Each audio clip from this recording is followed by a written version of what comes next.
दोस्तों, अगर मैं आपको पूछूं या आप मेरे को पूछें कि हम और आप आखिर कितनी ज़्यादा पीड़ा में है, तकलीफ़ों में है, एंजाइटी में है, डिप्रेशन में है, अपने हिसाब से लगाइए दोस्तों, तो हम दोनों का सेम ही उत्तर होने वाला है। बहुत ज़्यादा पीड़ा है इस जीवन में, बहुत ज़्यादा तकलीफ़ें हैं, बहुत ज़्यादा एंजाइटी है। किसी को तन की है, मन की है, धन की है, जीवन की भी है दोस्तों।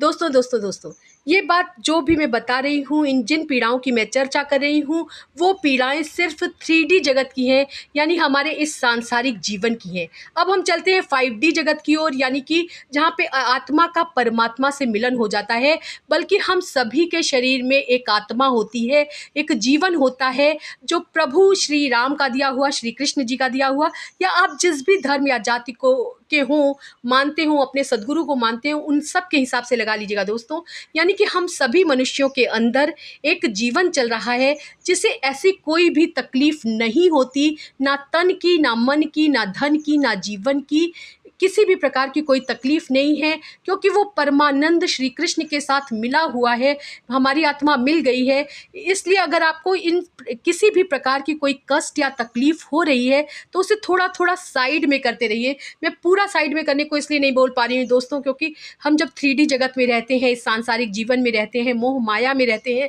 तो हमें बहुत प्रतीत होता है, हमारे पैर में दर्द है, आँख में दर्द है, सर में दर्द है। फिर अपनी स्थिति से लगाइएगा दोस्तों।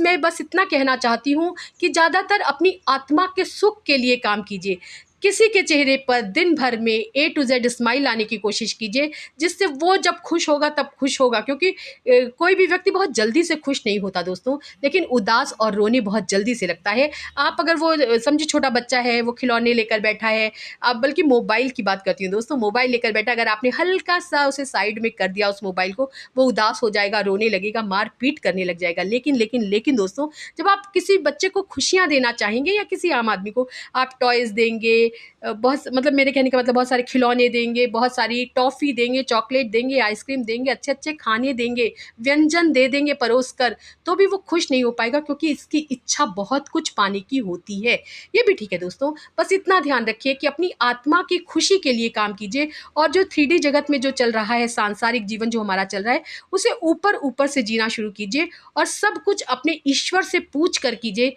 कि जो मैं कर रहा हूँ, कर रही हूँ, वो हमारे ईश्वर को कैसा लगेगा। आप किसी भी ईश्वर को मानते हो, फिर से मैं कहती हूँ, श्री रामचंद्र जी को मानते हैं, माँ सीता को मानते हैं, माँ गंगा को मानते हैं, गणपति जी को मानते हैं, शिव जी को मानते हैं, या फिर आप किसी और धर्म और जाति के हैं, जिनको भी आप मानते हैं, उनसे पूछ कर प्रत्येक कदम उठाएंगे, तो निश्चित ही सच्ची खुशी हमें मिलेगी। ध्यान जरूर से